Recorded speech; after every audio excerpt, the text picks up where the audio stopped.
Diego Garcia is the kind of place empires prefer you do not think about. It is a small, remote coral atoll in the middle of the Indian Ocean, curved around a blue lagoon, far from London, far from Washington, far from the voters whose governments turned it into one of the most important military sites on Earth. On most maps, it looks like almost nothing. A dot. A name you might miss unless you already know where to look.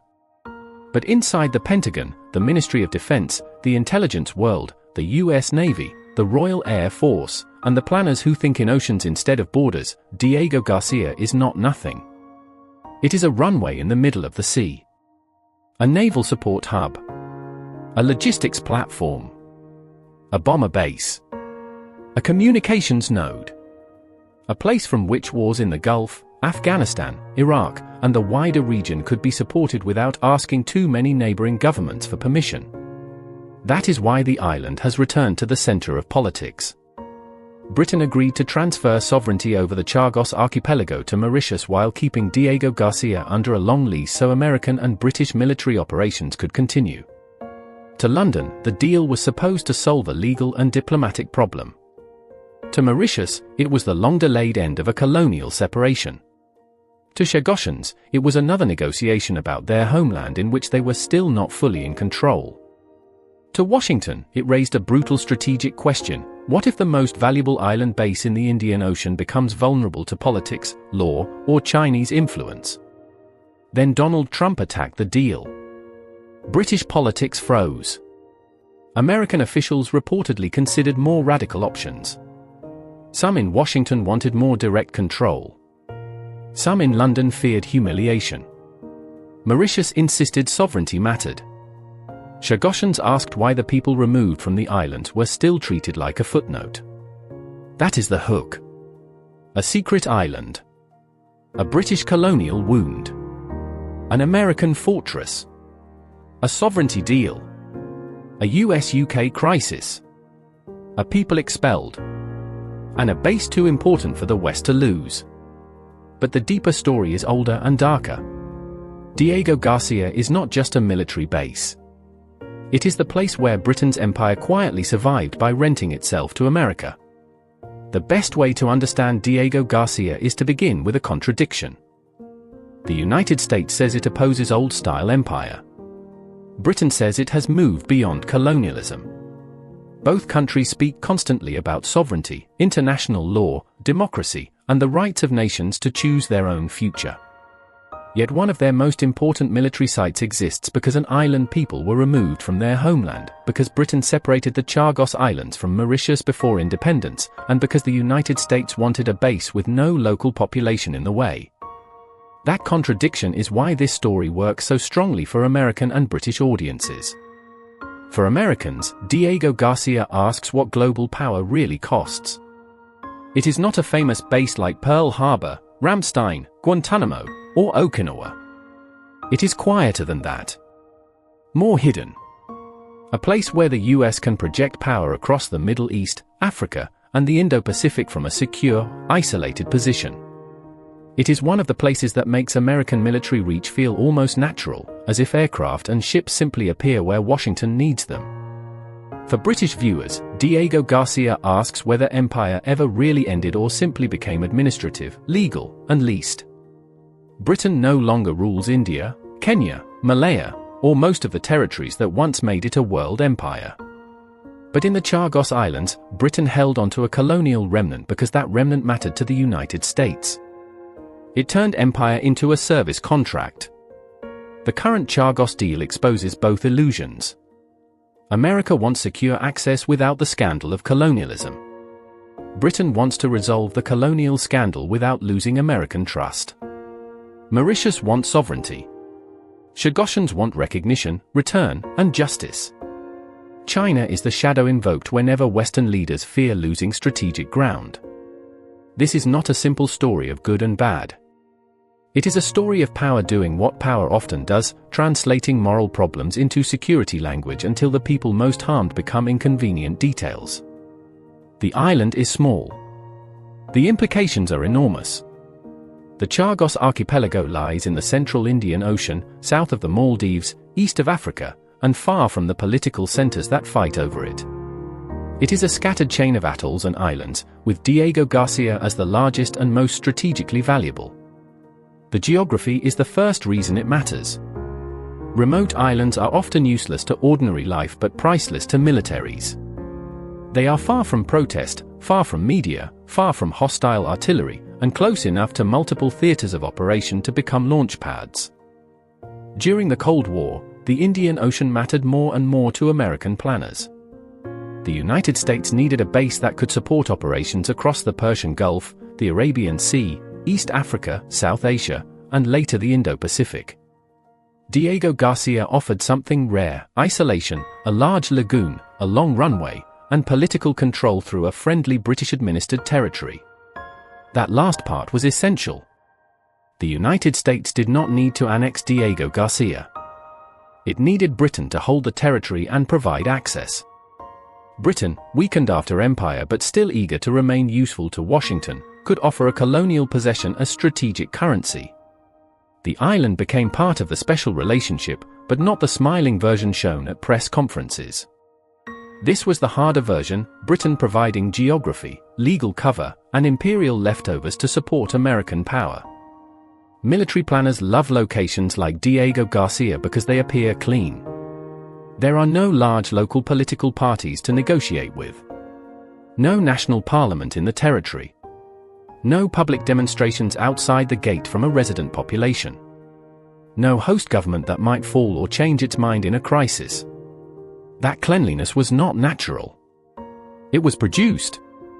The island was made politically clean by removing the people who lived in the archipelago. That is the wound beneath the runway. Before Diego Garcia became a military base, the Chagos Islands were home.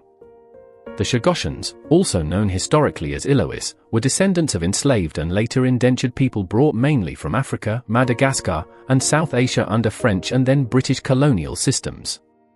They built lives across the islands over generations. They worked coconut plantations. They developed a Creole culture. They had cemeteries, churches, families, songs, foodways, memories, and a sense of belonging rooted in the islands. The British government would later try to describe them as temporary workers, as if they were not a people with a homeland but a labor force that happened to be present.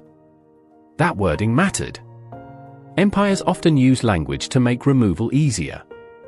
If people are temporary, then expelling them sounds less like exile. If they are workers, then their land claims can be minimized. If the islands are described as remote and empty, the base becomes a technical decision rather than an act of dispossession. But the Chagosians were not a logistical inconvenience. They were a community. Their removal happened gradually and brutally. Beginning in the late 1960s and early 1970s, islanders were prevented from returning if they had left for medical treatment or travel. Supplies were restricted. People were pressured out. Families were loaded onto ships and taken to Mauritius and Seychelles. Pets were killed in a notorious act remembered by Chagosians as a sign of contempt. Many arrived in poverty, traumatized, jobless, and disconnected from the only home they knew. The official logic was security. The island had to be available for the base. The base had to be free of local inhabitants. The United States did not want a population. Britain made that possible. This is the central moral fact of Diego Garcia. The base was not built on empty land. It was built on an emptied homeland. The story begins, legally and diplomatically, with Mauritius. Mauritius was a British colony moving toward independence in the 1960s. In 1965, before Mauritius became independent, Britain separated the Chagos archipelago from the colony and created the British Indian Ocean Territory. This separation is now at the heart of the sovereignty dispute. Mauritius has long argued that the detachment was improper and that decolonization was incomplete because part of its territory was cut away before independence. Britain's position for decades was that it retained sovereignty over the British Indian Ocean Territory. But international opinion turned sharply against London. The International Court of Justice issued an advisory opinion in 2019 saying Britain should end its administration of the Chagos Islands as rapidly as possible. The United Nations General Assembly backed the call for decolonization. Mauritius gained diplomatic momentum. Britain found itself defending a colonial position that looked increasingly isolated. That isolation matters because Britain is no longer the empire that created the problem. It is a middle power trying to preserve influence, alliances, and legal credibility. Holding on to Chagos became more expensive diplomatically. Yet giving it up risked alarming the United States, which depends on Diego Garcia. So the proposed solution was a compromise. Sovereignty would transfer to Mauritius, but Britain would retain rights over Diego Garcia through a long lease, allowing US and UK military operations to continue. In theory, everyone gained something. Mauritius got sovereignty. Britain resolved a decolonization dispute. America kept the base. Chagosians might receive some form of recognition and support. In practice, the deal satisfied almost no one completely. Because the question of Diego Garcia is not only legal. It is emotional, strategic, and imperial. For Britain, the Chagos deal is humiliating in a very specific way.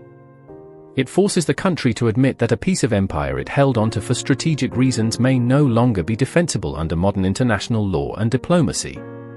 It forces ministers to explain why Britain separated the islands from Mauritius, why Chagosians were expelled, why the United Kingdom resisted return for decades, and why a state that lectures others about rules now needs a lease to keep access to a territory it once claimed outright. That is why British debate over Chagos is so charged. Supporters of the deal say it secures the base, resolves the sovereignty dispute, repairs diplomatic damage, and protects Britain's legal position. Critics say it surrenders strategic territory, rewards Mauritius, risks Chinese influence, and forces Britain to pay rent for land it previously controlled. Some frame it as decolonization. Others frame it as weakness. But underneath those arguments is a deeper British anxiety, the fear of becoming irrelevant. Diego Garcia is valuable partly because it keeps Britain attached to American global power. The base is jointly associated with the UK and US, but in reality American capability dominates. Britain's role is partly legal and diplomatic, the sovereign holder, the treaty partner, the old imperial landlord. Losing control, even while retaining a lease, feels to some like another sign that Britain's global role is shrinking. The irony is sharp. Britain is accused of clinging to empire by keeping Chagos. It is accused of decline by giving it up. Either way, the islands expose an uncomfortable truth: the United Kingdom's post-imperial identity still depends on imperial geography. Diego Garcia is where global Britain meets the ghost of the British Empire. And the ghost does not stay quiet. For the United States, Diego Garcia is not symbolic first. It is operational. The base has supported American military operations across decades: Cold War surveillance, Gulf War logistics, Afghanistan, Iraq, long-range bomber missions, naval support, pre-positioned equipment, intelligence functions, and operations across a vast region. Its location gives Washington a secure platform in the Indian Ocean, away from the political complications of many host countries. That matters because military access is always political. Bases in allied countries can be constrained by local politics. Governments can deny overflight rights, restrict missions, demand renegotiation, or face domestic backlash. Diego Garcia is different because it sits in a territory with no settled civilian population and long-standing Anglo-American arrangements. It offers a kind of freedom that democratic politics elsewhere can complicate. That freedom is exactly why the base is controversial. From Washington's perspective, the question is brutally practical: if Diego Garcia becomes legally tied to Mauritius, and if Mauritius has relations with China or other powers, could the base's future be put at risk? Could legal claims complicate operations? Could intelligence be compromised? Could the United States lose one of its most useful platforms in a crisis involving Iran, China, or the wider Indo-Pacific? American officials and defense thinkers tend to answer by saying the base must be protected at almost any cost. That is why reported ideas of bypassing Britain or buying the islands directly from Mauritius became so explosive. They showed that Washington's patience with British legal balancing has limits. If the island is essential, America may want a more direct solution. But that creates its own scandal. If the United States, after all the history, tries to secure Diego Garcia more directly, it does not solve the colonial wound. It inherits it. The word secret attaches naturally to Diego Garcia because the island exists in the public imagination as a hidden base. It is not secret in the literal sense, its location is known, satellite images exist, military analysts discuss it, and the Chagos dispute has been fought in courts and parliaments for decades. But it is secret in a political sense. Most citizens in the United States and Britain do not think about it. They do not vote on it directly. They do not see its consequences daily. It operates in the shadows of national security. That shadow matters. Modern democracies often maintain empire-like structures through distance and technicality. A base agreement. An overseas territory. A lease. A treaty. A security review. A classified mission. A legal memo. None of these looks like conquest. Together they create a system of global reach that ordinary voters rarely examine. Diego Garcia is the perfect example. It allows Washington and London to act across regions while keeping the human story far away. The Chagosians are dispersed in Mauritius, Seychelles, the UK, and elsewhere. The island itself is restricted. Journalists cannot simply wander in. Tourists do not visit. There is no local electorate on Diego Garcia challenging base operations. This is one reason the Chagos question keeps returning. Secrecy does not erase injustice. It delays accountability. The more the island is hidden, the more powerful the story becomes when people finally look at it. A secret base is useful. A secret wound is unstable. To understand why Diego Garcia became so valuable, you have to understand the Indian Ocean. The Indian Ocean is not empty water. It connects the Middle East, East Africa, South Asia, Southeast Asia, and Australia. Energy routes move through it. Commercial shipping crosses it. Naval competition intensifies within it. The Persian Gulf opens into it. The Red Sea connects to it. The Strait of Hormuz, Bab el-Mandeb, Malacca, and the approaches to the Indo-Pacific are all part of its wider strategic environment. For the United States, control and access across this ocean help link several theaters at once. A base in Diego Garcia can support operations toward the Gulf, the Arabian Sea, East Africa, and the Indo-Pacific. It is not tied to one crisis. It is a flexible platform. That flexibility is what makes it so valuable. For Britain, the Indian Ocean once sat inside imperial routes linking the Mediterranean, East Africa, India, Southeast Asia, and Australia. The empire built coaling stations, naval bases, ports, and administrative links across the water. Diego Garcia is a remnant of that old imperial maritime world, now repurposed for American-led military power. For China, the Indian Ocean matters because its trade and energy security depend heavily on maritime routes crossing it. Beijing has expanded naval activity, built relationships, and invested in ports across the region. Western strategists see this and worry about a long-term contest for access and influence. Diego Garcia sits in the middle of that anxiety. It is not valuable because it is large. It is valuable because distance, in military geography, can be a weapon. The current Chagos deal is often discussed as if it is only a legal correction. But for defense planners, it is a question of wartime reliability. In a crisis, the United States does not want ambiguity. It does not want a base whose legal status is disputed, whose host sovereignty could be contested, whose lease could become a diplomatic weapon, or whose operations might be challenged in international courts. It wants certainty. The problem is that the certainty Washington likes was created by colonial dispossession. That is the core conflict. A clean military platform was built by making the politics dirty. Now the politics are returning to the platform. Britain's proposed lease structure tries to square the circle. Mauritius would have sovereignty, but the UK would retain control over Diego Garcia for base operations for a long period. Supporters argue this gives legal stability. Critics fear that sovereignty transfer creates risk, especially if Mauritius comes under Chinese influence or if future governments challenge terms. Chagosians ask why their right to return and full participation remain secondary. Every side speaks a different language. The military speaks of security. Lawyers speak of sovereignty. Britain speaks of treaty obligations. Mauritius speaks of decolonization. Chagosians speak of exile.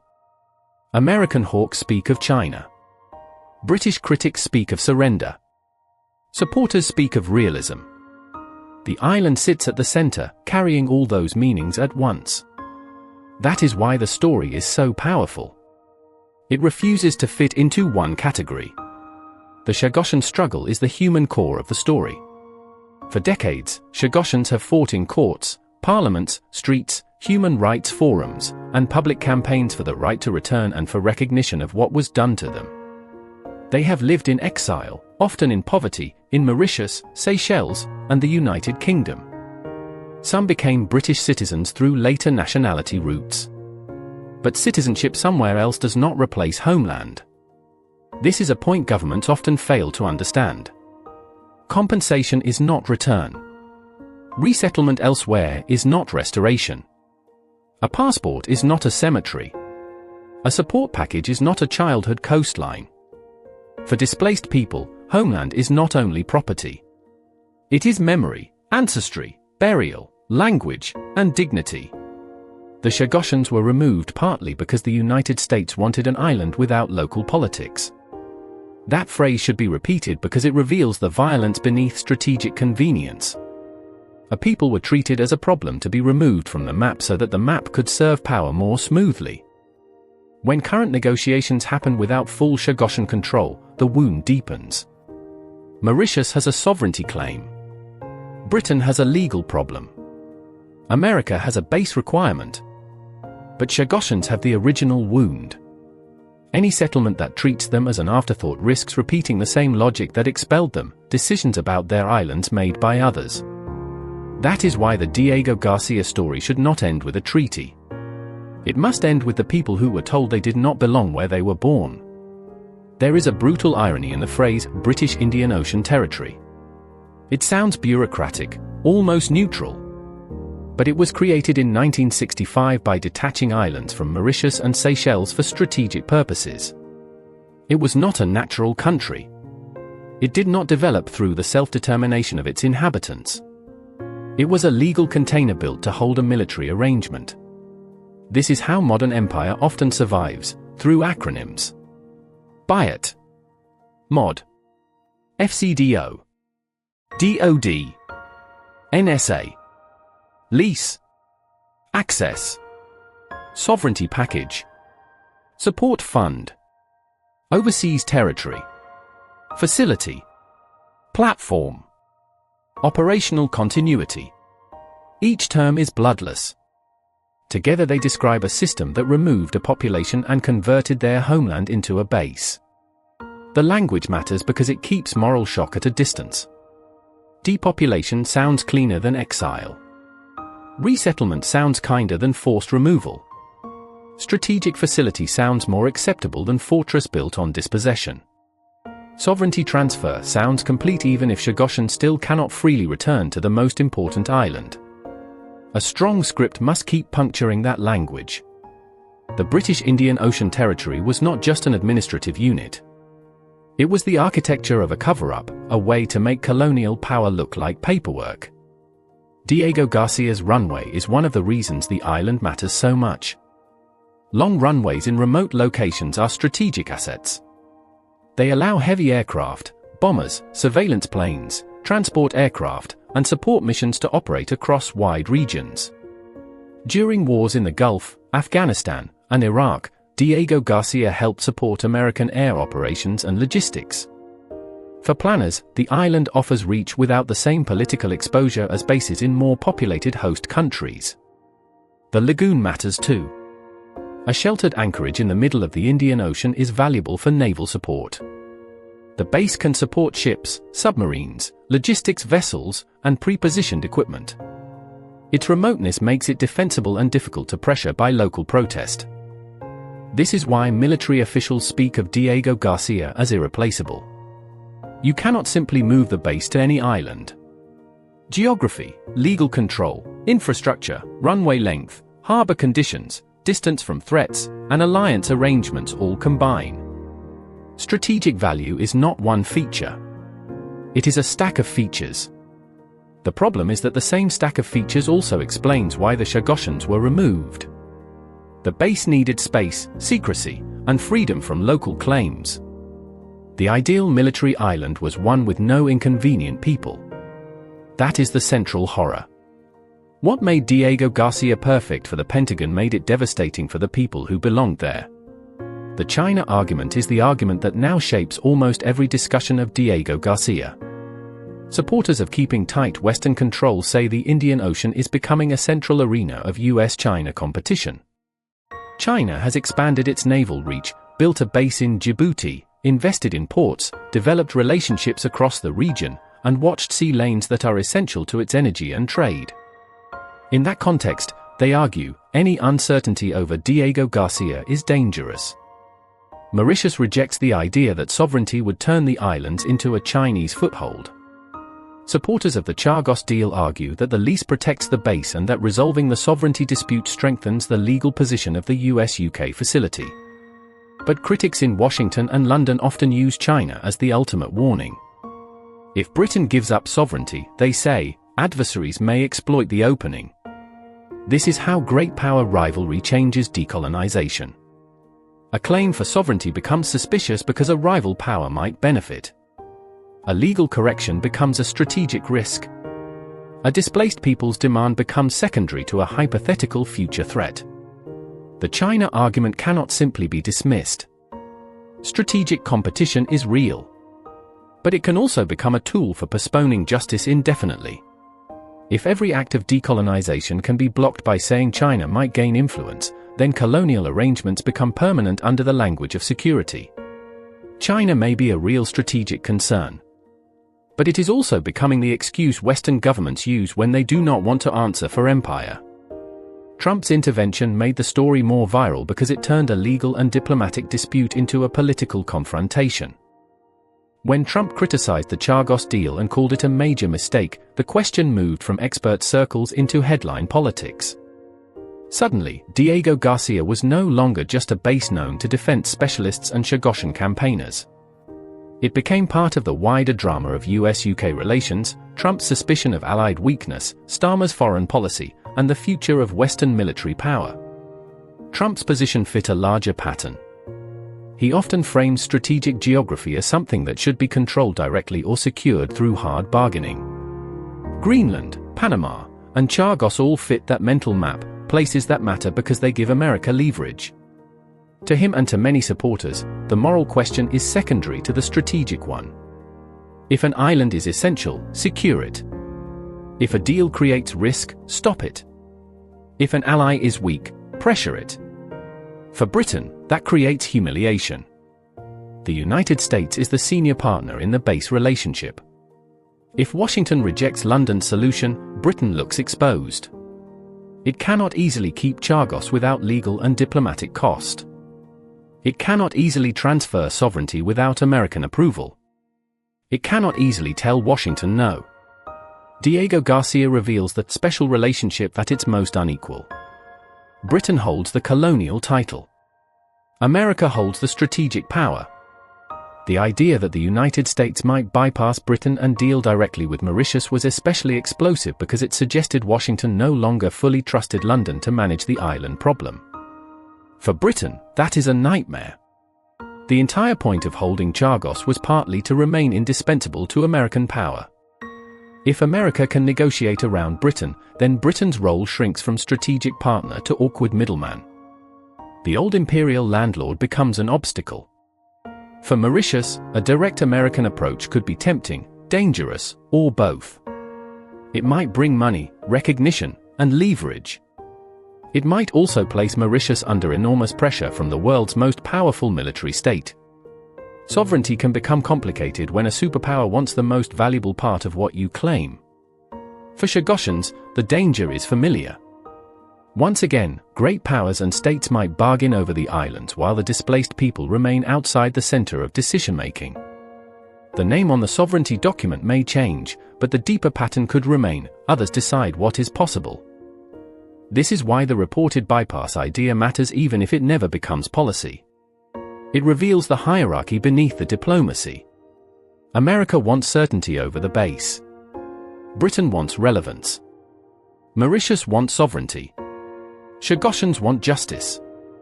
The island is the prize. The people are asked to wait. The legal victories for Mauritius and the Chagosian moral campaign did not come from nowhere. They came after decades of persistence. For years, the UK defended its position and restricted return. Chagosians fought through British courts, international forums, public campaigns, and hunger for recognition. Their struggle was often lonely. It did not always dominate headlines. It had to compete against the language of national security, the secrecy of the base, and the indifference of publics far away. Then the legal and diplomatic tide shifted. The International Court of Justice advisory opinion and UN votes put Britain under pressure. Mauritius gained support from countries that saw Chagos as an unfinished decolonization issue. Britain, already navigating a post-Brexit world and trying to rebuild diplomatic credibility, found its position harder to defend. This is one reason the current deal exists. It is not generosity. It is pressure. Empires often compromise when the cost of maintaining the old position rises. Britain did not suddenly discover the moral problem. The moral problem had been there for decades. What changed was the diplomatic cost of ignoring it. Justice often advances not by conscience alone, but by persistence, embarrassment, legal pressure, geopolitical calculation, and the refusal of the injured to disappear. A question hangs over every Chagos settlement: can Chagosians return? Not merely visit. Not merely receive citizenship. Not merely be consulted. Return. The proposed arrangements have often distinguished Diego Garcia from the outer Chagos Islands. Because Diego Garcia hosts the base, return there is treated as far more restricted. Some forms of resettlement may be discussed for other islands, but the main island remains at the heart of military control. This creates another painful contradiction. The island most important to the displaced community's history and the island most important to the military are the same place. The base does not simply occupy land. It occupies possibility. Governments may argue that security makes full return impossible. Chagosians may answer that security was the excuse used to exile them in the first place. The debate is not easy. A major military base cannot operate like an ordinary civilian island. But a complete refusal to imagine meaningful return continues the original harm. Justice might require creativity, access, ceremonial return, cultural rights, environmental stewardship, compensation, self-representation, settlement on other islands, and transparent negotiation. But creativity must begin with the premise that Chagosians are rights holders, not beneficiaries of charity. A homeland cannot be replaced by a support package. A people cannot be restored by being mentioned in a treaty footnote. Diego Garcia also matters because of what it reveals about democratic secrecy. In both the United States and Britain, major military decisions are often shielded from ordinary politics by classification, alliance commitments, and national security language. Citizens are told that certain bases are necessary, certain operations must remain undisclosed, and certain agreements are too sensitive for full public debate. Sometimes secrecy is justified. But secrecy can also hide moral injury. The Chagos expulsion was enabled by secrecy and distance. Many citizens in Britain and America knew little about what had been done. The base functioned. Wars were supported. Governments changed. The displaced remained displaced. The machine of security kept moving. This is why investigative work, Chagosian testimony, human rights reporting, and court cases matter. They bring the hidden story into public life. Once the story is visible, the language of security has to compete with the language of justice. Democracy cannot mean that citizens vote for leaders while the most consequential structures of power operate beyond moral scrutiny. Diego Garcia asks whether democracies can own what they do in the dark. The base may be remote. Responsibility is not. The island's remoteness is part of its power. If Diego Garcia were near a major city, its history would be harder to hide.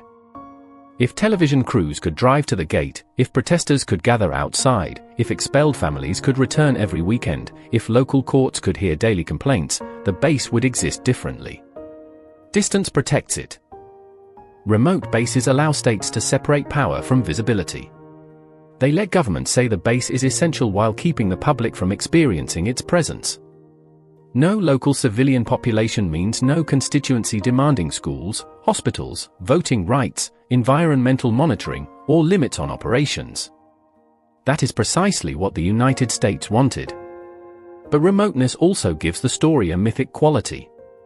A secret island in the middle of the ocean where Britain removed the people and America built a fortress sounds almost too symbolic to be real. That is why it works as a documentary topic. It condenses empire, race, military secrecy, and modern geopolitics into one place. The island becomes a metaphor. A beautiful lagoon becomes a base. A homeland becomes a platform. A people become a problem to be moved. And the democracies that did it call the result security. Diego Garcia's role in wars after 1990 made its value obvious to Washington.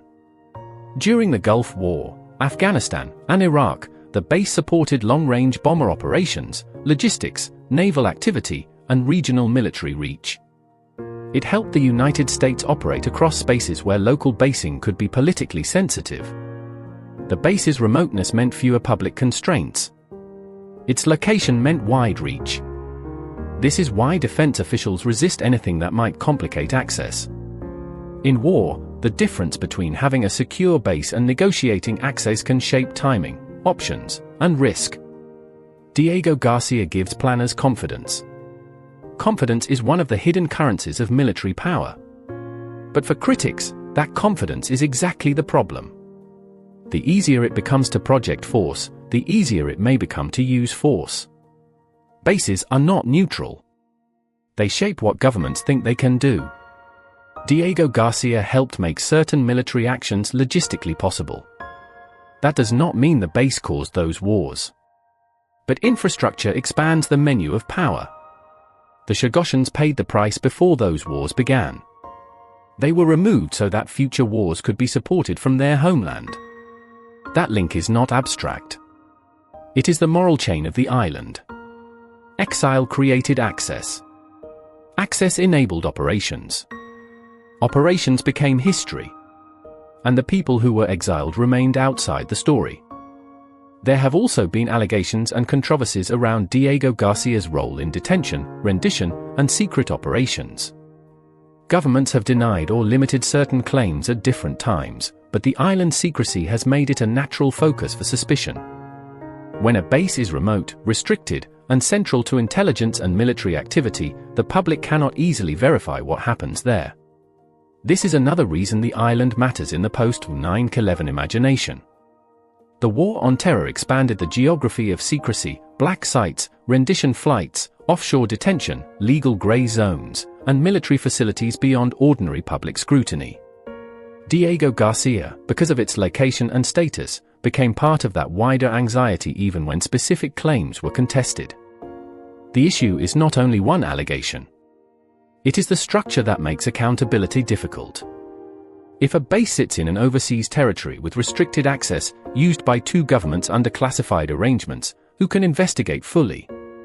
Which courts have practical reach? Which parliament sees the documents? Which citizens can demand answers? Diego Garcia sits at the intersection of empire and secrecy. That is why trust is so hard.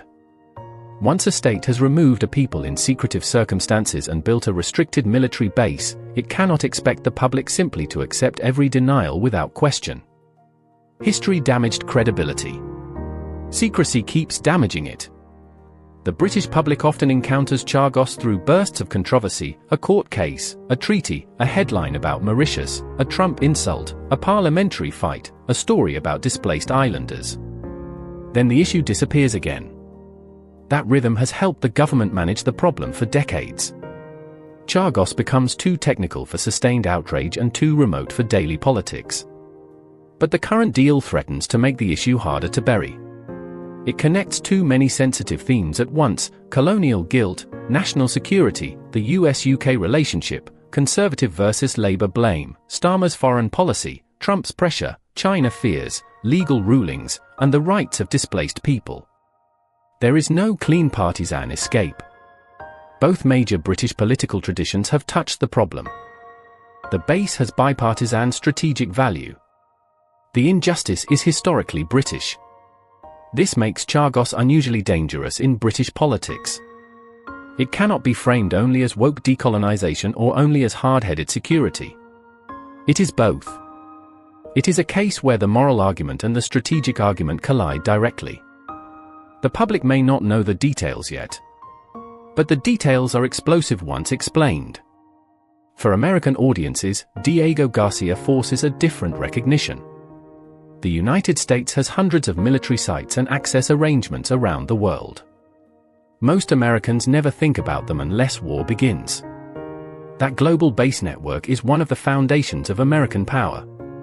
It allows rapid deployment, surveillance, logistics, deterrence, and coercion. It makes the United States different from other countries not only because of its military budget, but because of its geography of access. Diego Garcia is one node in that network, but a particularly revealing one. It shows how American power can depend on colonial arrangements created by allies. The United States did not need to formally colonize the Chagos Islands because Britain had already provided the legal structure. American empire often works through partnership, leasing, basing rights, and host agreements rather than direct annexation.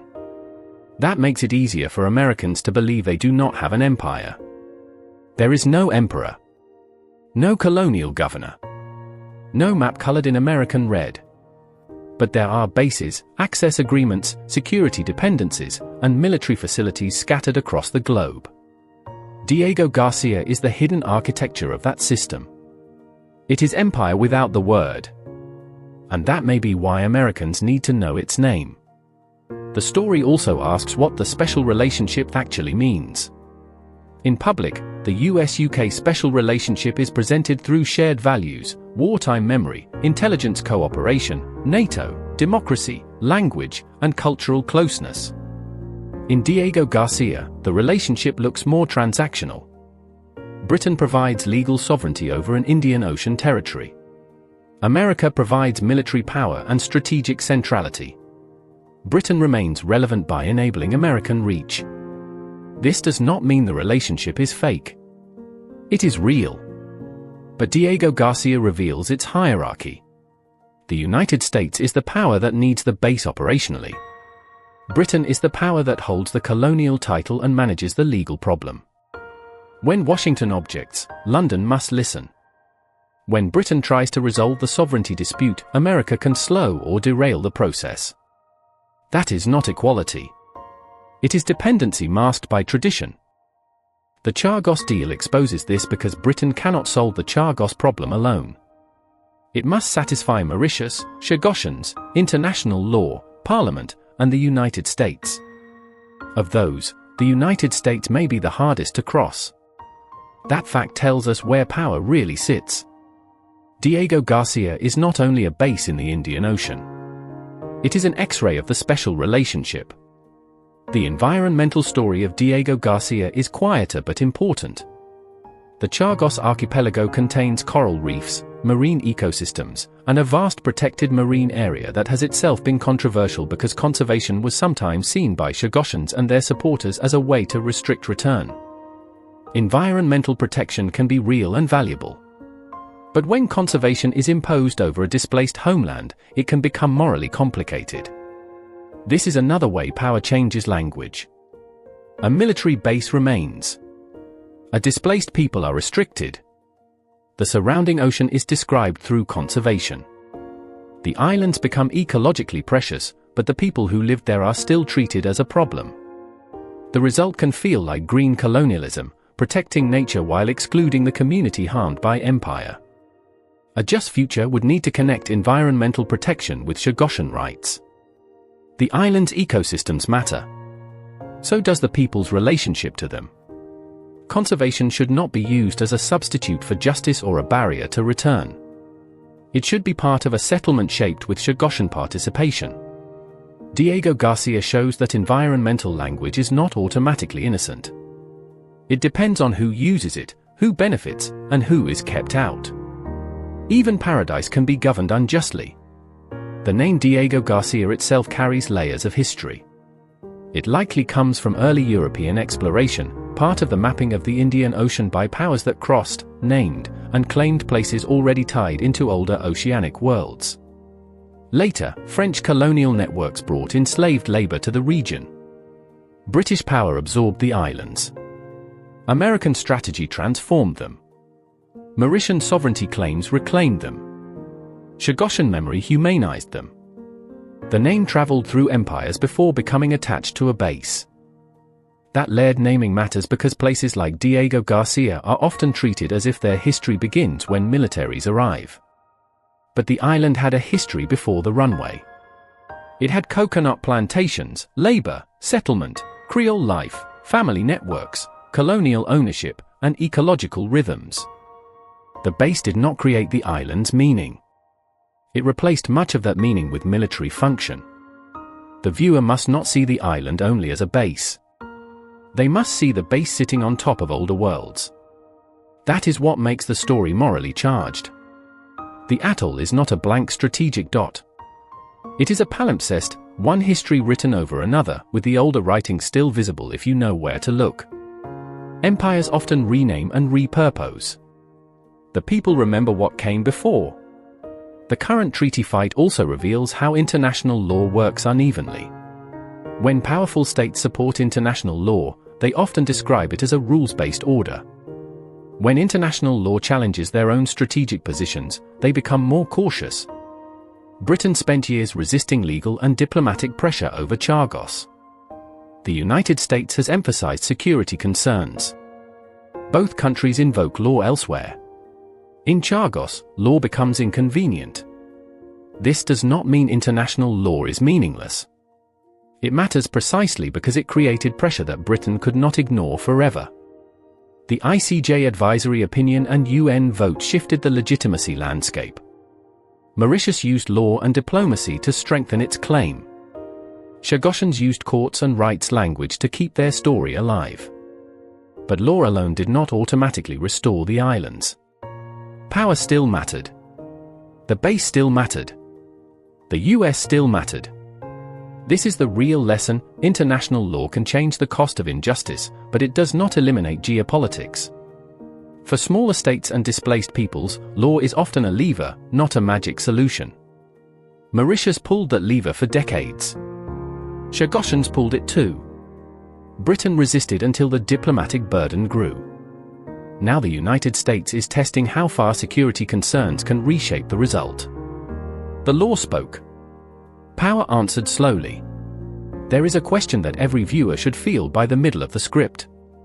If Diego Garcia is so important to democracy, why did democracy require removing the people who lived there? That question cuts through the official language. The base is defended as part of Western security, deterrence, and global stability. It may genuinely contribute to those goals. But the democratic states that built it did something profoundly undemocratic to make it possible. They removed a people without their consent so the island could serve military power. This is not a minor contradiction. It is the heart of the story. Western governments often argue that their power is different from authoritarian power because it is bound by law, rights, consent, and accountability. Diego Garcia tests that claim. If the West defends democracy through bases built on forced displacement, then democracy's infrastructure carries undemocratic foundations. That does not mean the base must be abandoned tomorrow. It means the moral cost cannot be hidden. Security built on injustice requires repair. Not public relations. Repair. Consultation, return where possible, compensation, accountability, transparency, and an honest admission of what happened. A democracy should be able to say, this helped us project power, and it was wrong.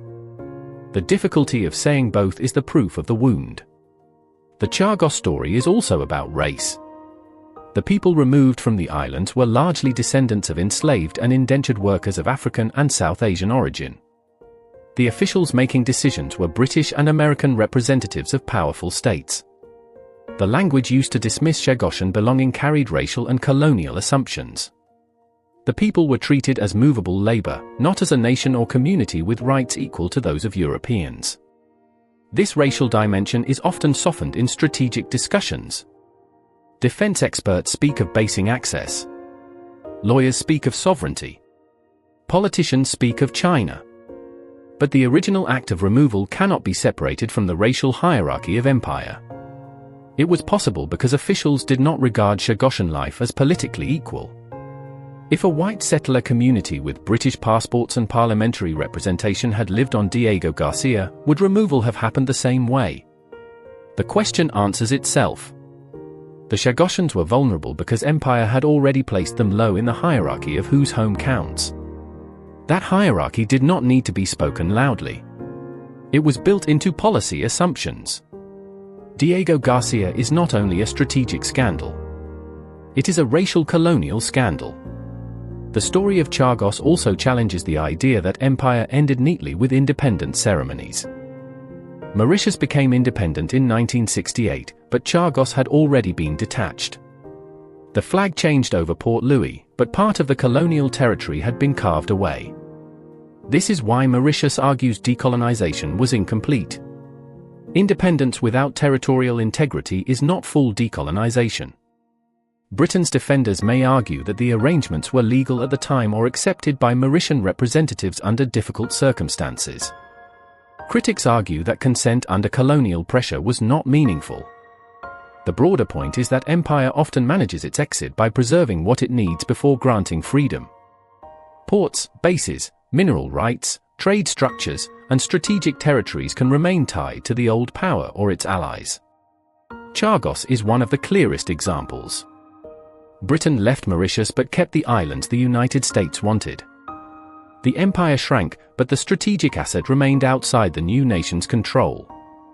This is why the Chagos dispute matters beyond one archipelago. It asks whether decolonization means flags and constitutions, or whether it also means control over land, waters, and strategic inheritance. If a colony is divided before independence so a base can be built, the past is not finished. It is waiting in the treaty files. There is also a psychological reason Western governments do not want to lose Diego Garcia. It offers control in an era when control feels harder. The Middle East is unstable. The Indo-Pacific is contested. China is rising. Russia remains disruptive. Regional partners may say no. Domestic publics are war-weary. International law is watched more closely. The age of easy intervention is over, but the desire for strategic options remains. Diego Garcia gives planners a sense of certainty. A runway. A port. A secure site. A place beyond most local politics. In uncertain times, such places become emotionally valuable to military establishments. They are not just assets. They are reassurance. That is why discussions of the base often sound absolute. Irreplaceable. Indispensable. Essential.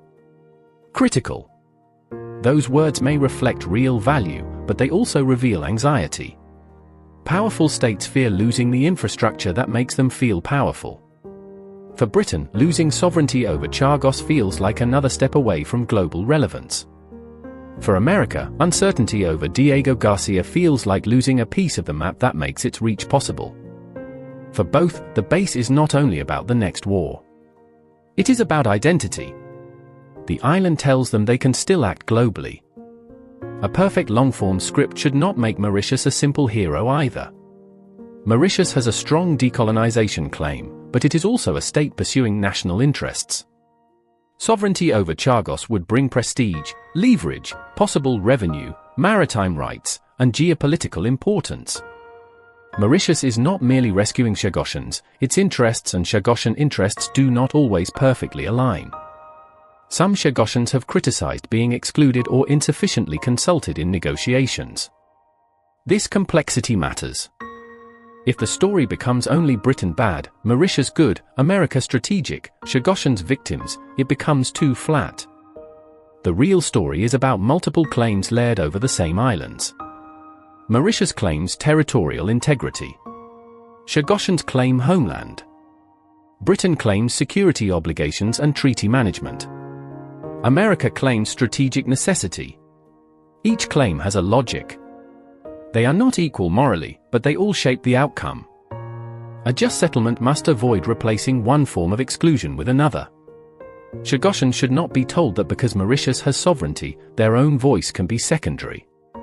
They were removed from the islands, they must be central to any future. Decolonization is not complete if the formerly colonized state gains territory while the displaced people remain unheard.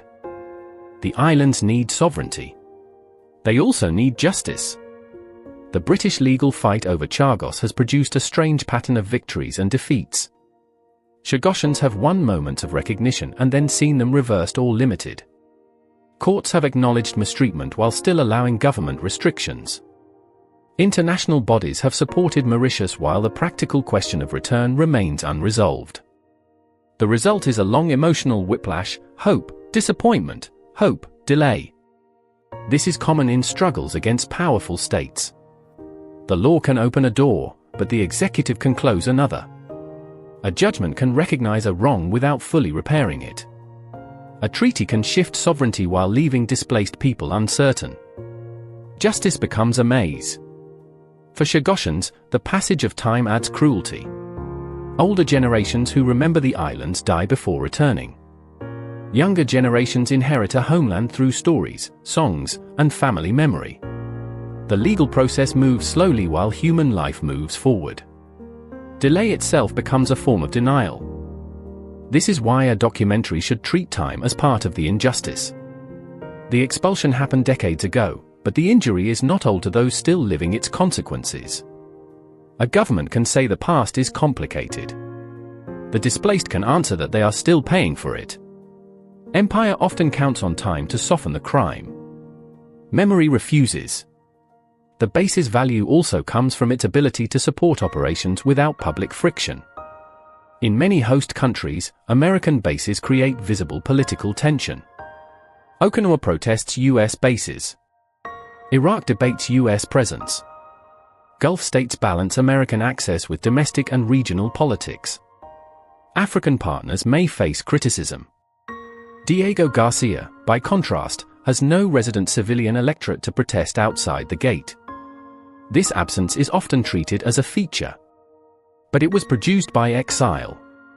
The military advantage of Diego Garcia is therefore morally tied to the absence of the people removed from it. That is why the base cannot be separated from Chagosan rights. Its smooth operation is partly the result of a political silence created by force. A democratic society should be uncomfortable with that. Military convenience should not depend on erasing a people's political presence. If the base must continue, then the challenge is to find ways to restore rights, voice, and access without pretending the original removal was acceptable. The silence around the base is not peace. It is the echo of people made absent. The Diego Garcia story also fits into a wider pattern of island militarization. Empires love islands. Guam, Okinawa, Cyprus, Ascension, Bahrain, Malta, Pearl Harbor, the Falklands. Islands offer ports, runways, signals intelligence, refueling, surveillance, and control over sea lanes. They are often small enough to dominate and large enough to project power. Their populations, when present, are frequently treated as secondary to strategic geography. This pattern stretches across centuries. Naval empire is built from islands because ships and aircraft need stepping stones. The British Empire understood this. The American military inherited and expanded the logic. Diego Garcia is a modern version of an old imperial technology, the island as fortress, depot, and watchtower. But island peoples have their own histories. They are not natural aircraft carriers. They are societies, ecologies, and homelands. Militarization often brings jobs and infrastructure, but also restrictions, contamination, noise, displacement, dependency, and democratic limits. In Chagos, the process went to the extreme, the population was removed entirely. That makes Diego Garcia one of the starkest examples of the island-based problem. It shows what strategic logic does when no one forces it to stop. The future of Diego Garcia will likely be decided through a mixture of treaty language, American pressure, British parliamentary debate, Mauritian diplomacy, court challenges, Chagosian activism, and strategic anxiety about China. It will not be decided by moral clarity alone. That is why the story remains tense. If the deal survives, Britain may transfer sovereignty while leasing Diego Garcia back for base operations.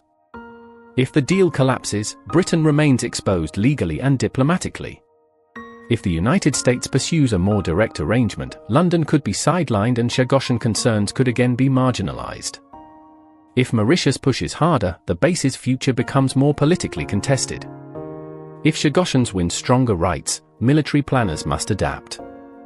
None of these paths is simple. All carry risk. That is why governments prefer vague language. But vague language will not solve the underlying problem. The base built on displacement cannot be made legitimate only by rearranging sovereignty between states. The next settlement must answer three questions at once. Who has sovereignty? Who controls the base? And what is owed to the people who were removed? If any one of those questions is ignored, the story will return again. The ending of the script should not be anti-American or anti-British in a simplistic way. It should be sharper than that. It should say that America and Britain are powerful democracies whose global security systems were built, in part, through acts they would condemn if rivals committed them.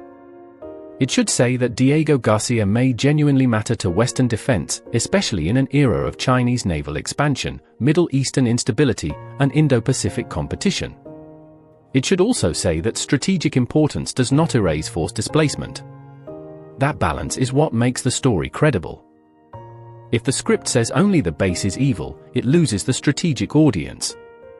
If it says only the base is necessary, it erases the Chagosians. The power comes from holding both truths. Diego Garcia is useful. Diego Garcia is unjust. The West wants to keep it because it is useful. The world keeps returning to the story because it is unjust. The moral question is not whether security matters. Security matters. The question is whether security allows democracies to build power on the removal of people and then call the arrangement normal for half a century. That question has no easy answer. But it has to be asked. The final image should return to the island itself. Not to Parliament. Not to Washington. Not to a courtroom. Not to a treaty signing. To the lagoon. A beautiful ring of coral in the Indian Ocean. Blue water. White sand. Coconut palms. A long runway. Fuel tanks. Military buildings. Ships. Antennas. Fences. Restricted zones. The island looks peaceful from above, almost unreal. But aerial beauty can hide historical violence. The camera sees geometry. The people remember exile. Somewhere far from the runway, Chagosian families keep old stories alive, the names of places, the graves of ancestors, the taste of home, the sound of Sega music, the memory of animals killed, ships leaving, promises broken, and decades of being told that return was impossible because other people's security mattered more. That is the real ending. Diego Garcia remains one of the most valuable islands in the world because it lets America and Britain act far from home. But the people of Chagos know another truth: the island's value was never only strategic. It was home before it was a fortress. The world sees a base. The Chagosians see an absence. And until that absence is answered, Diego Garcia will remain what it has always been, the secret island America and Britain do not want to lose, and the homeland they still have not fully returned.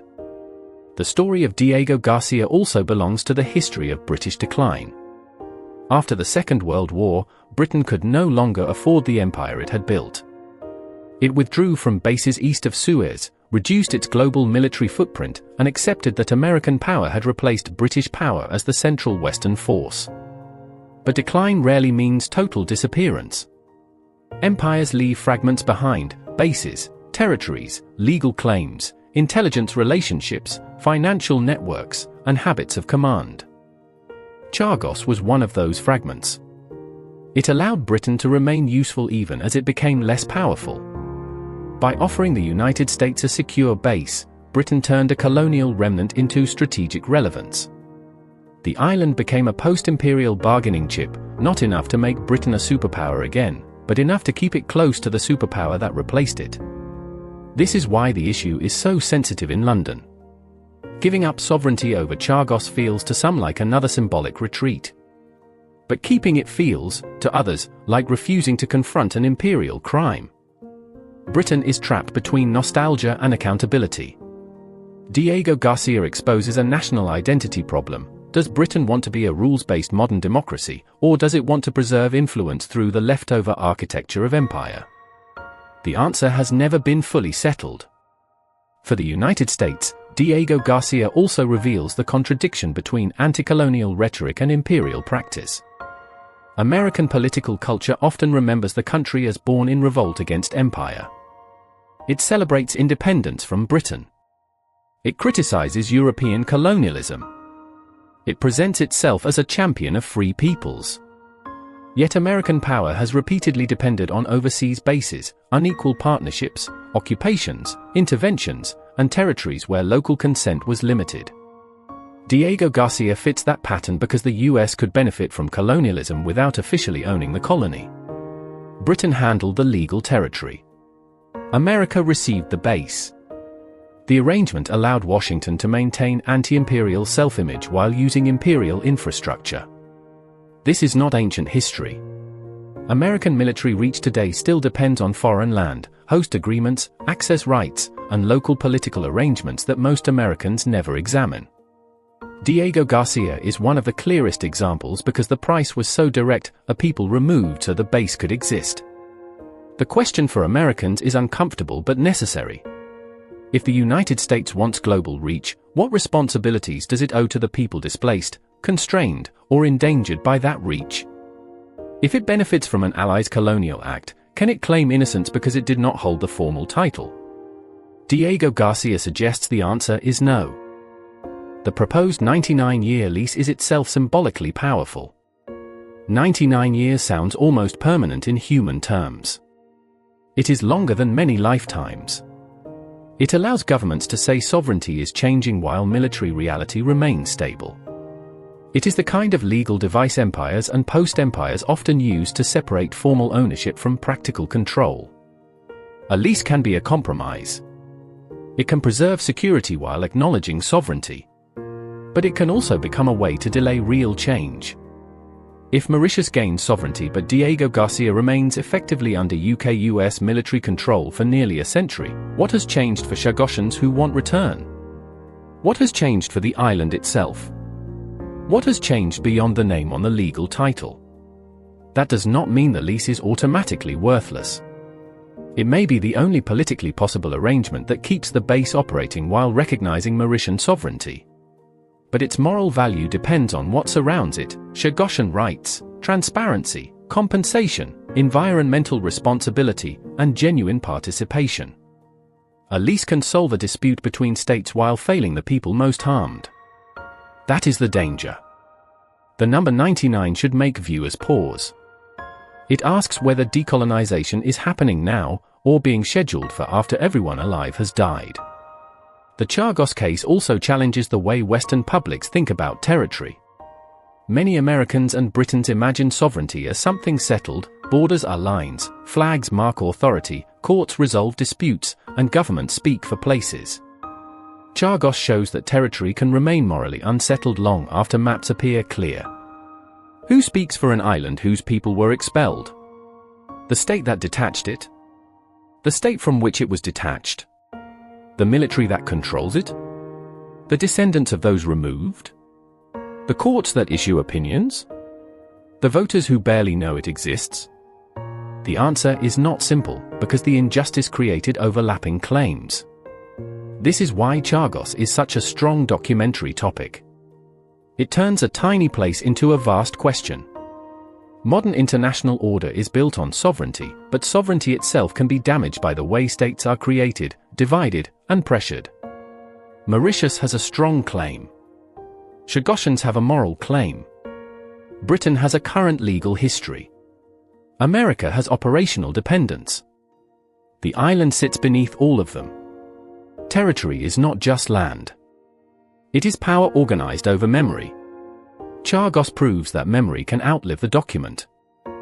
The base also reveals how military necessity changes moral thresholds. Officials who might reject forced displacement in principle accepted it in practice because the Cold War made the base seem essential. The logic was familiar: the world is dangerous, the Soviets are expanding, the Indian Ocean matters, national security requires hard choices, and a small population must be moved for a larger strategic good. That logic can justify almost anything if left unchecked. Every empire has used necessity. Rome used it. Britain used it. America used it. Russia and China use it. The language changes, but the structure remains: security first, rights later. The problem is that later often never arrives. The people removed are told to wait. The courts are told to defer. The public is told the details are sensitive. The base becomes normal. The injustice becomes historical. Then, decades later, officials say the past is regrettable but the current base is too important to disturb. Diego Garcia is a case study in how emergency logic becomes permanent infrastructure. A temporary security need became a 50-year exile. The story can also be told through absence. No school children on Diego Garcia from the Chagosian community. No local elections. No family cemeteries tended freely. No fishing villages. No ordinary civilian life. No political posters. No local newspapers. No noisy democracy. In their place, restricted access, military facilities, classified operations, and a base population that rotates through. Absence is not empty. It has causes. The island is quiet because people were made absent.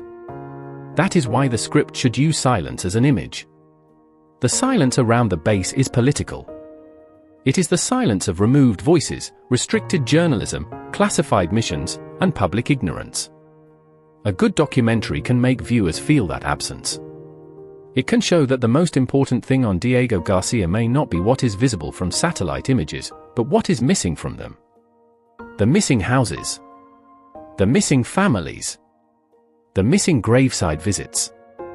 The missing political community. The base is full of equipment. The homeland is full of absence. American and British officials often argue that the base protects millions of people by contributing to regional stability. This argument should be taken seriously. The Indian Ocean is strategically important. Threats are real. Military logistics matter. A secure base can deter adversaries, support operations, and help respond to crises. Pretending otherwise would make the script weak. But serious strategic arguments do not erase serious moral debts. If the base protects people, then the democracies using it should be especially careful to repair the injustice that made it possible. Security cannot be the end of the conversation. It should be the beginning of a harder one. How can the base continue, if it must, without continuing the full exclusion of the people displaced for it? This is where policy imagination matters. Could Chagosians have structured access? Could outer island resettlement be supported meaningfully? Could Diego Garcia include cultural return, memorialization, compensation, environmental roles, employment pathways, or representation in oversight structures? Could the base be secured without pretending the Chagosians do not exist? If officials answer no to everything, then security has become an absolute veto over justice. That is not democratic security. It is imperial convenience. The Chagos dispute is also a story about documents. Secret memos. Colonial correspondence. Legal orders. Immigration ordinances. Treaty drafts. Court filings. UN resolutions. Lease terms. Parliamentary bills. Security agreements. Empires do not only rule with soldiers. They rule with paperwork. Paperwork can make violence look orderly. A family is not expelled, an ordinance restricts entry. A colony is not carved up, a territory is constituted. A homeland is not taken, sovereignty is administered. A base is not imposed, access is granted. A people are not denied, resettlement is deemed infeasible. This bureaucratic violence is one reason the story is so important for a modern audience. The worst acts are not always announced with drums. Sometimes they arrive in minutes, appendices, legal phrases, and classified exchanges. Diego Garcia was transformed through the quiet machinery of state. The treaty fight continues that documentary tradition. The future of a homeland is discussed in clauses, leases, bills, and ratification processes. The language is cleaner now, but the stakes remain deeply human. A script should make the paperwork dramatic because, in Chagos, paperwork changed lives. The role of Mauritius should also be located in the broader Indian Ocean world. Mauritius is not only a small island state making a legal claim. It is a country shaped by colonialism, slavery, indenture, migration, and strategic location. Its demand for Chagos is tied to national dignity and the completion of decolonization. For Mauritians, the archipelago is not an abstract prize. It is part of a historical territory they believe was wrongly detached. At the same time, Mauritius must navigate the realities of power. It wants sovereignty but must deal with Britain and the United States, two nuclear-armed powers with enormous diplomatic and military influence. It must reassure them about the base while asserting its rights. It must address Chagosian concerns while advancing state interests. It must avoid being portrayed as a gateway for China while maintaining normal foreign relations. This is delicate statecraft.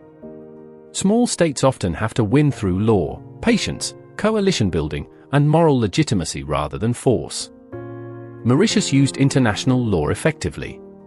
But after legal victory comes the harder question: how to convert legitimacy into practical control without being overwhelmed by the strategic value of what has been won. Sovereignty is easier to claim than to exercise under the shadow of a superpower base. The Diego Garcia topic also has strong retention because each chapter changes the question. At first, the viewer asks, why does America care about this island? Then, why does Britain control it? Then, who lived there? Then, why were they removed? Then, why is Mauritius involved? Then, why is Trump angry? Then, is China really the issue? Then, can the base continue without injustice? This escalation keeps the audience moving. The tone should be calm but accusatory. Not shouting. Not conspiracy. The facts are strong enough. The narration should let the contradiction do the work. The base was not built on empty land. It was built on an emptied homeland. That is the kind of line that carries the whole script. Sentence rhythm should alternate. Short lines when revealing moral turns. Longer paragraphs when explaining law and strategy. Rehooks should land every few minutes, that cleanliness was produced. The silence was manufactured. Britain held the title. America held the power. The island was small. The implications were enormous. This is the perfect U.S. UK audience topic because it gives both sides a reason to watch and neither side an easy place to hide. There is one more reason Diego Garcia hits American and British audiences differently from ordinary foreign policy topics. It is not simply over there. It is built from decisions made in London and Washington. The story cannot be safely outsourced to distant conflict. British officials separated the islands. American officials wanted the base. British courts heard the cases. American aircraft used the runway. British ministers negotiated the treaty. American presidents and officials reacted to it. The audience is implicated. That is what makes the script emotionally useful.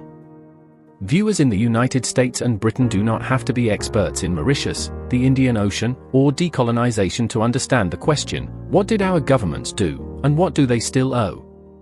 A documentary can bring the island close by making it a mirror. For Britain, the mirror shows empire after empire. For America, the mirror shows military reach without moral distance. For both, the mirror shows the uncomfortable fact that democratic countries can create undemocratic spaces when the strategic prize is valuable enough. The island is far away. The responsibility is not. The final voiceover should not sound like a court judgment. It should sound like a revelation. The audience should feel that a hidden structure has been made visible. First the base. Then the empire. Then the expelled people. Then the legal fight. Then the current crisis. Then the larger question of Western power. The rehook before the final third should be simple. America and Britain do not want to lose Diego Garcia because it helps them control the future. Chagosians do not want to lose Diego Garcia because it contains their past. That line captures the whole conflict. Strategic planners think forward: China, missiles, submarines, bombers, sea lanes, future wars. Chagosians think backward and forward at once: ancestors, childhood, graves, return, children who may never see the homeland, a future repaired from a broken past. Both sides are talking about time. The base is about future conflict. The homeland is about historical continuity. The tragedy is that the future of Western security was built by breaking someone else's continuity. That is why the story stays with the viewer. It is not only about a base. It is about whose time matters. The American base network is one of the least understood structures in the world. Most Americans know the United States has a large military. Fewer understand that American power is not only a matter of aircraft carriers, soldiers, missiles, and budgets. It is a matter of geography. The United States can act globally because it has access points globally. Runways, ports, fuel depots, radar stations, communication sites, prepositioned equipment, status agreements, host nation arrangements, quiet permissions. Diego Garcia is one of the purest examples of that system. It is not surrounded by a large allied society. It does not sit beside a capital city. It does not require daily negotiation with a visible civilian population. It is a node in the machinery of reach. That reach gives the United States options that other powers do not have. It can move faster, sustain operations longer, and appear in regions where its homeland is far away. This is why the base matters to Washington far beyond the size of the island itself. A small atoll can extend the practical geography of a superpower. But every node has a history. Some were built through alliance. Some through war. Some through occupation. Some through colonial inheritance. Diego Garcia belongs to the last category. It is not only a base in the American network. It is a base made possible by British imperial law and Chagosian displacement. That means American power on Diego Garcia is never only American. It is Anglo-American power built over an absence. The British state often presents the Chagos issue as a difficult balance between national security and legal responsibility. That is partly true. But the language can hide the deeper fact that Britain created the dilemma itself. Britain separated the islands. Britain created the British Indian Ocean Territory. Britain helped remove the population. Britain maintained restrictions on return. Britain defended its position for decades. Britain now seeks a treaty that preserves the base while recognizing Mauritian sovereignty. The problem did not fall from the sky. It was manufactured by British policy. This matters because governments often describe inherited scandals as if they are natural disasters. They speak of complexity, competing interests, historic circumstances, and difficult choices. All of that can be true. But complexity should not erase agency. Someone made the decisions. Someone wrote the orders. Someone approved the arrangements. Someone decided that a people could be moved for a base. The modern British government may not be the same officials who made those choices, but states inherit obligations as well as assets. Britain inherited the strategic value of Chagos. It also inherited the duty to repair the harm done there. A country cannot keep the benefit of an imperial act while treating the moral responsibility as ancient history. That is the British problem in one sentence. The issue of consultation is central. Governments often say Chagosians are being considered, supported, or included. But there is a difference between being consulted and having power. Consultation can be a meeting after the main decisions are already shaped. Power means the ability to alter the outcome. Chagosians have too often been offered the first while being denied the second. This is especially painful because the original crime was a denial of agency. They were not asked whether they wanted to leave. They were not given meaningful control over the future of their islands. They were treated as an obstacle to a decision already made. If the modern treaty process again treats them as stakeholders rather than central rights holders, it repeats the original pattern in softer language. A real settlement would have to ask, who represents Chagosians? How are different Chagosian communities included across Mauritius, Seychelles, and the UK? What rights of return, visit, cultural preservation, and compensation are guaranteed? What role do Chagosians have in environmental governance? Are they consulted about the base or only informed that security prevents certain options? Justice is not achieved by speaking kindly about a displaced people. It is achieved by giving them power over decisions that were once made without them. The Chagos dispute also exposes the weakness of apology without structural change. British officials have expressed regret at various times. Courts and public reports have acknowledged mistreatment. Support packages have been created. Nationality routes have been opened. These steps matter. But they do not automatically repair the central harm. The central harm was removal from homeland and denial of return. A state can apologize and still preserve the structure created by the wrong. It can say the past was tragic while keeping the base closed. It can offer money while denying return. It can grant citizenship while refusing homeland access. It can call the history shameful while negotiating the future mainly with other states. That is why Chagosian campaigners often reject symbolic gestures as insufficient. They are not asking only for sympathy. They are asking for restoration. They are asking for the right to be more than victims in someone else's history. This is a common pattern in post-colonial justice. The former imperial state wants closure. The harmed people want repair. Closure is easier for the powerful because it allows the story to end. Repair is harder because it changes relationships, property, access, law, and power. Diego Garcia cannot be closed by regret. It can only be answered by repair. The strategic argument becomes especially powerful when officials mention nuclear submarines, long-range bombers, intelligence systems, and classified operations. The language itself is designed to make civilian objection feel naive. Who can argue with nuclear deterrence? Who can argue with protecting sea lanes? Who can argue with the need to monitor rivals? But democratic societies must be able to argue with security language. Not because security is unimportant, but because security agencies see the world through mission requirements. Their job is to secure capability. The public's job is to ask what capability costs and whether those costs are legitimate. If every military need becomes unquestionable, democracy shrinks.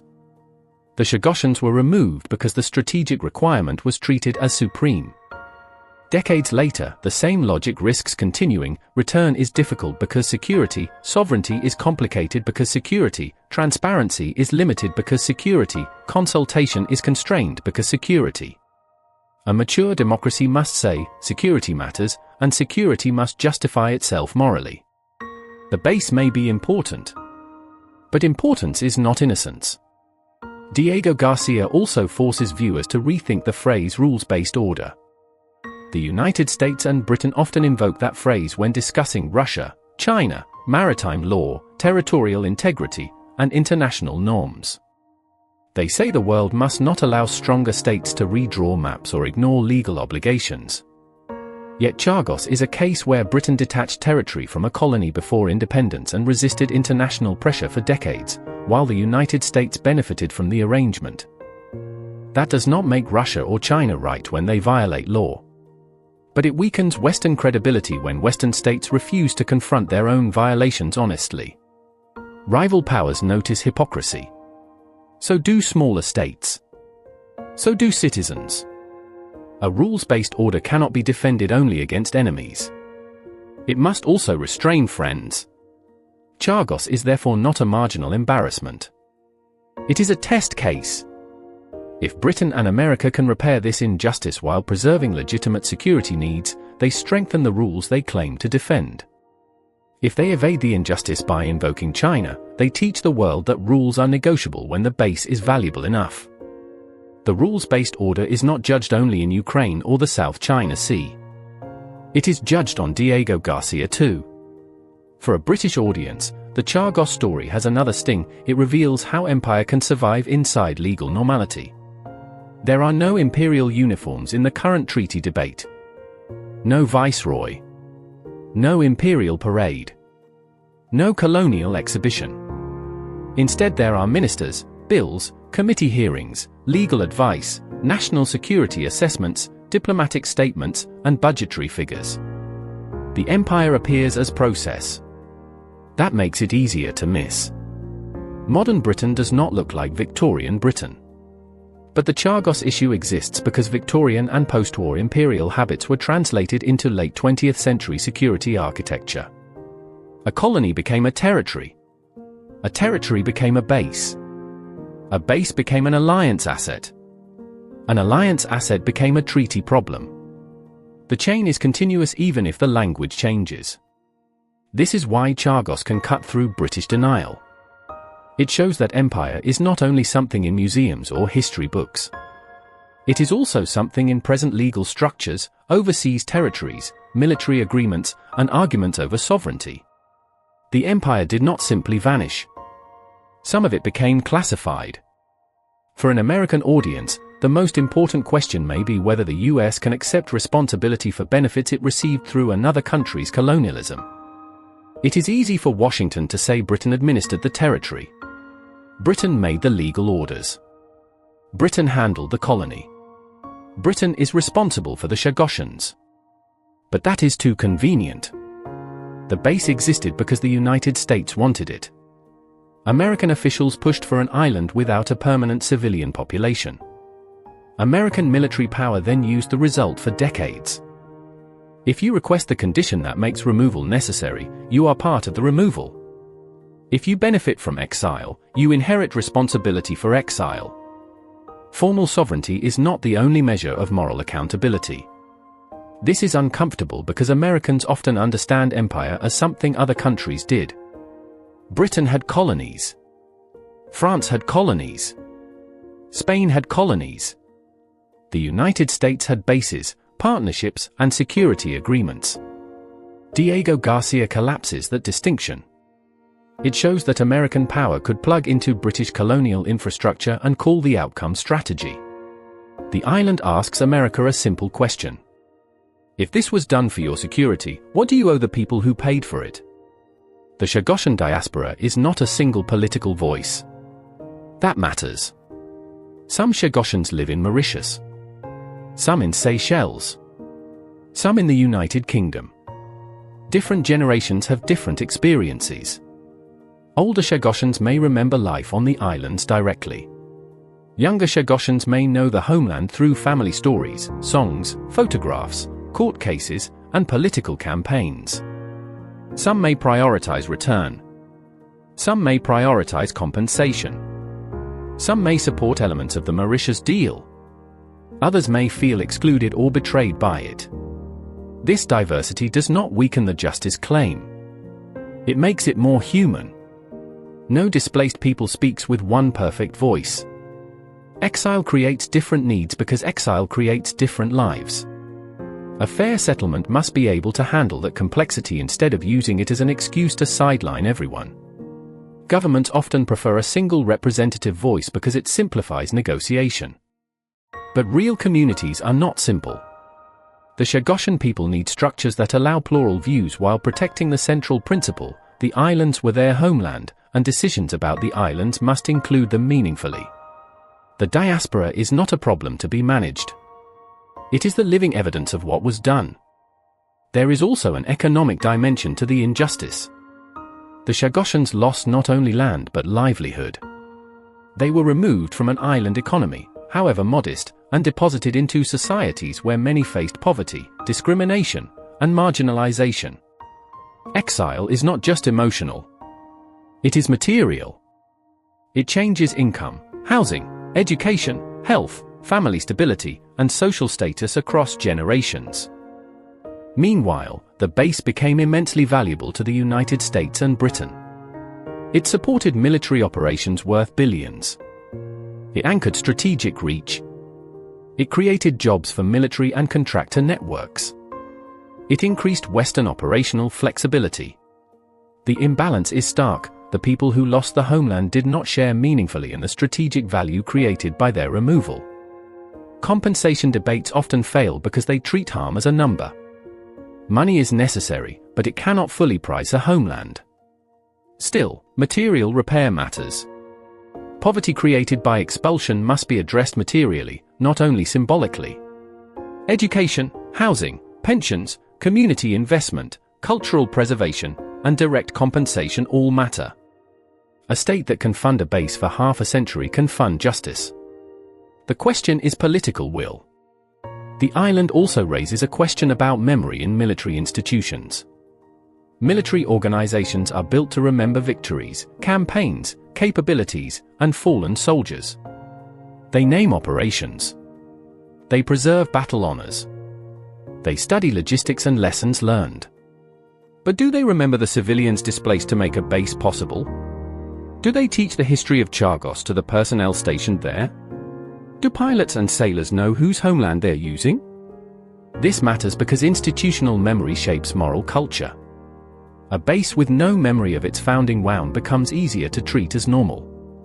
A base that acknowledges its history might still operate, but it operates under a different moral atmosphere. Imagine if every person deployed to Diego Garcia learned the Chagosian story as part of arrival. Imagine if the base included memorials, cultural recognition, and direct programs shaped by Chagosians. Imagine if the military did not hide from the history but carried it. That would not solve everything. But it would break the silence. And silence has been one of the base's greatest defenses. The Chagos issue is also a media challenge. It is hard to cover because the islands are remote, access is restricted, the legal history is complex, and the strategic issues are classified or technical. That makes the story vulnerable to simplification. Some coverage frames it as Britain surrendering to Mauritius. Some frames it only as Chagosian tragedy. Some frames it as a China security issue. Some frames it as Starmer versus Trump. Each frame catches part of the truth and misses the rest. A strong documentary can do what short news segments cannot: connect the frames. It can show how the Chagosian expulsion, British colonial law, American military strategy, Mauritian sovereignty, Chinese naval anxiety, and current UK-US politics all belong to one story. That is why this topic is better than a simple news event. It has layers. It has moral clarity at the center but strategic complexity around it. It can hold viewers because every answer opens a harder question. Why does America need the base? Why did Britain have the island? Why were people removed? Why is China now part of the argument? Why is justice still unfinished? The most dangerous version of the story for government is the simplest true sentence. The island was not empty. It was emptied. That sentence works because it reverses the official imagination. For decades, military and diplomatic language treated Diego Garcia as a remote facility, an isolated base, a strategic atoll. The sentence forces the viewer to ask what had to happen before the island could look isolated. It turns absence into evidence. This should be the recurring spine of the voiceover. Not repeated too often, but returned to at major turns. When discussing the base's convenience, it was convenient because it was emptied. When discussing security, security was built on emptiness that had to be produced. When discussing the treaty, sovereignty is being rearranged over a place that was emptied. When discussing the ending, the world sees a base, Chagosians see the emptiness where home should be. A viral documentary needs a line people remember. This is the line. It is short. It is accurate. It is devastating. The ending should avoid the trap of pretending there is an easy solution. Close the base tomorrow, and Western planners warn of strategic risk. Keep the base unchanged, and the original injustice continues. Transfer sovereignty to Mauritius, and questions remain about Chagosian rights and American confidence. Let the United States take direct control, and the colonial wound becomes an American wound even more visibly. Allow return without planning, and practical challenges emerge. Deny return forever, and the moral failure remains. This complexity is not an excuse for inaction. It is a reason for seriousness. Diego Garcia demands a settlement that is legally durable, strategically realistic, and morally centered on Chagosians. That is hard. But hard is not impossible. The mistake governments make is treating justice as a threat to security. In the long run, unresolved injustice is also a threat. It creates legal instability, diplomatic embarrassment, public mistrust, and moral vulnerability. A base whose legitimacy is constantly questioned is not as secure as officials pretend. The strongest future for Diego Garcia would not be one where the history is buried again. It would be one where the history is finally faced. In the last minutes, the voiceover should widen from Diego Garcia to the world America and Britain built. The 20th century was shaped by bases, routes, choke points, islands, airfields, ports, and supply lines. The public remembers leaders and wars, but the hidden map of power is logistical. Whoever can move fuel, aircraft, ships, intelligence, and troops across oceans has power. Diego Garcia is part of that hidden map. But the hidden map was drawn over human lives. Sometimes those lives belong to people in famous cities. Sometimes they belong to people on small islands whose names almost no one in London or Washington knew. The scale of a place does not determine the scale of the injustice done there. Diego Garcia is tiny compared with the nations that use it. That is precisely why the story matters. It shows how easily a small people can be sacrificed to the plans of large states. It shows how an island can become a machine. It shows how democracies can create places where democracy does not reach. The island is small enough to disappear on a map. The moral question is too large to disappear.